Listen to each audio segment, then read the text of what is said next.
বন্ধুরা, জিও যখনই রিচার্জটা বাড়ালো তখন তোমরা কি করলে, হয় ভোডাফোনে চলে গেলে অথবা এয়ারটেলে চলে গেলে। কিন্তু তোমরা যারা ভুল করেও এয়ারটেল এবং ভিআইতে চলে গিয়েছো, ওখানে তো আরও রিচার্জের দাম বেশি। মানে জিও যে টাকা নেয় এয়ারটেল কিংবা ভিআই তার থেকে বেশি পরিমাণে টাকাটা নেয়। কিন্তু তোমরা যদি ভিআই দেখো তাহলে রাত 12টা থেকে তোমার সকাল 6টা পর্যন্ত তুমি আনলিমিটেড নেট পাবে। সেখানে তোমার নেট কাউন্ট করা হবে না, তুমি যতটা পারো নেট ইউজ করো। কিন্তু এই যে টাকার পরিমাণ বাড়ালো, এই টাকার পরিমাণ বাড়ানোর জন্য তোমরা অনেকেই আছো যে বিএসএনএল যে সিম কার্ডটা নতুন পোর্ট করেছে, মানে অনেকে পোর্ট করে চলে গিয়েছো, ভাবছো যে বিএসএনএল আমাদের 5G নেটওয়ার্ক নিয়ে আসছে। কিন্তু তোমাদেরকে আমি একটাই কথা বলি যে তোমরা যে জিনিসটা জানো না, একটু ভালোভাবে বিস্তারিতভাবে জেনে তারপরে তোমরা হয় পোর্ট করো সিম কার্ডটা।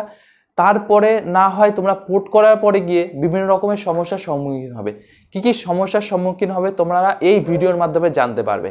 দেখো, যে টাটা একটা অ্যামাউন্ট দিচ্ছে যেটা বিএসএনএল এর 5G নেটওয়ার্ক প্রোভাইড করার জন্য, কিন্তু তোমরা তেজাস নেটওয়ার্কের নাম অনেকেই শুনে থাকবে, যেটা তোমার নেটওয়ার্ক সিস্টেমটাকে ঠিক করে। তো বিএসএনএল এর সঙ্গে যে তেজাস নেটওয়ার্ক কাজ করছে এবং টাটাও কাজ করছে, এই তিনজন কম্বিনেশন চলছে যে আমাদের বর্তমানে ভারতবর্ষে জিও, এয়ারটেল আর ভিআইয়ের সঙ্গে তুলনা করা হচ্ছে। কিন্তু তোমরা যদি দেখো বিএসএনএল যে সিম কার্ডটা আছে, তোমরা বিশেষ করে যদি পোর্ট করে ফেলো তাহলে তোমাদের এই সমস্যার সম্মুখীন হতে পারো। কারণ বিএসএনএল যে সিম কার্ডটা আছে সেটা নেটওয়ার্ক তোমরা যদি ভালোভাবে লক্ষ্য করো, যদি তুমি সিম কার্ডটা একবার পোর্ট করে নাও, কিন্তু তুমি যদি ঘরের ভিতরে তোমার সিম কার্ডটা রেখে দাও তাহলে তোমাদের কি হবে, দেখবে নেটওয়ার্কের আপ ডাউন রয়েছে, কল করতে পারবে না অথবা নেটওয়ার্ক চলে যাচ্ছে। সেটা কিসে হচ্ছে? 2G নেটওয়ার্কে। তোমরা 4G ভেবে পোর্ট করে ফেলছো, কিন্তু তোমাদের ভুলটা এটাই হচ্ছে যে তোমরা জানো না যে বিএসএনএল যে সিম কার্ডটা আছে সেটা কোন কোন জায়গায় বেশি পরিমাণে ব্যবহার করা হয়, কোন কোন জায়গায় সেই নেটওয়ার্ক ভালো পাওয়া যায়।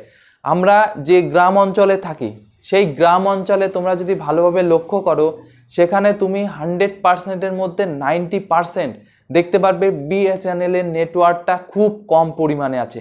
ভিডিওটা একটু লম্বা হলেও তোমরা যদি ভালোভাবে দেখো আর ভালোভাবে বোঝার চেষ্টা করো তাহলে তোমাদের এই ভুল থেকে তোমরা বেঁচে যাবে। একটু টাকা বেশি লাগলেও যতদিন না পর্যন্ত বিএসএনএল 4G কিংবা 5G প্রপারলি বিএসএনএল 4G কিংবা 5G যতদিন না পর্যন্ত ঠিকঠাকভাবে আসছে, তোমরা যদি পোর্ট করে নাও তাহলে তোমরা কি কি সমস্যার সম্মুখীন হতে পারবে। 1 নাম্বার, কল করতে অসুবিধা হবে। আর 2 নাম্বার, তুমি নেট ইউজ করতে পারবে না। কারণ আমি বর্তমানে গ্রামে থাকি, ধরতে গেলে এটা গ্রাম বলা চলে না, আমি শহরের মধ্যেই থাকি, সেরকমই প্রিপারেশান। তো সেই জায়গা থেকে যদি আমার বিএসএনএলের যে সিমটা আছে সেই সিম কার্ডে আমি নেটওয়ার্ক চেক করেও দেখেছি, পরবর্তীতে নেটওয়ার্ক চেক করার উপর ভিডিও বানাবো। তোমরা যদি কমেন্টসে বলো যে স্পিড চেক করে দেখাও, আমি তোমার দেখাবো যে আমাদের বাড়ির পাশেই, মানে আমাদের যে কৃষ্ণনগর পৌরসভা, সেই পৌরসভার উপরে একটা টাওয়ার বসানো আছে যেটা বিএসএনএল 4G নেটওয়ার্কের।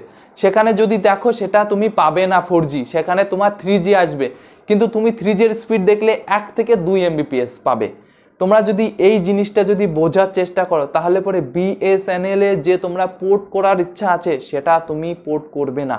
একটু টাকা বেশি লাগলেও এই কিছুদিন, 1 বছর 1.5 বছর তোমাকে কষ্ট করে চালাতে হবে। সেটা জিও হোক, ভিআই হোক কিংবা এয়ারটেল হোক, তোমাকে কষ্ট করে চালাতে হবে। যদি বিশেষ করে টাকার দিকে লক্ষ্য করো তাহলে তুমি বিএসএনএল এ পোর্ট করলেও করতে পারো, শুধুমাত্র কিসের জন্য? সিম কার্ডটা বাঁচিয়ে রাখার জন্য। আমার 2টো সিম, একটা জিও ছিল সেটা আমি পোর্ট করে এয়ারটেল এসেছি, আর একটা সিম আছে যেটা আমার বিএসএনএল এ রয়েছে, সেটা আমি 6 মাস পরে গিয়ে 107 টাকা রিচার্জ করি যাতে আমার সিম কার্ডটা অ্যাক্টিভেট থাকে। তো তোমরাও যদি এই জিনিসটা করতে চাও তো করতে পারো। তোমরা যদি আমার বুদ্ধি শোনো তাহলে আমি 100% বলবো যে তোমরা পোর্ট এখনই করো না, যখন ভালোভাবে একটু নেটওয়ার্কটা আসবে তখন তোমরা পোর্ট করো। আর যদি বর্তমানে পোর্ট করে নাও তাহলে পরে তোমাকে কষ্ট করে 3 মাস চালাতে হবে, এবং 3 মাস পর গিয়ে তুমি আবার পোর্ট করে যেটায় যেতে চাও, জিও কিংবা এয়ারটেল কিংবা ভিআইতে তোমরা যেতে পারো এই বিএসএনএল নেটওয়ার্ক থেকে। তো ভিডিওটি থেকে যদি তোমাদের ইনফরমেশন ভালো লাগে তাহলে পরে অবশ্যই একটা লাইক করো আর চ্যানেলটিকে সাবস্ক্রাইব করো।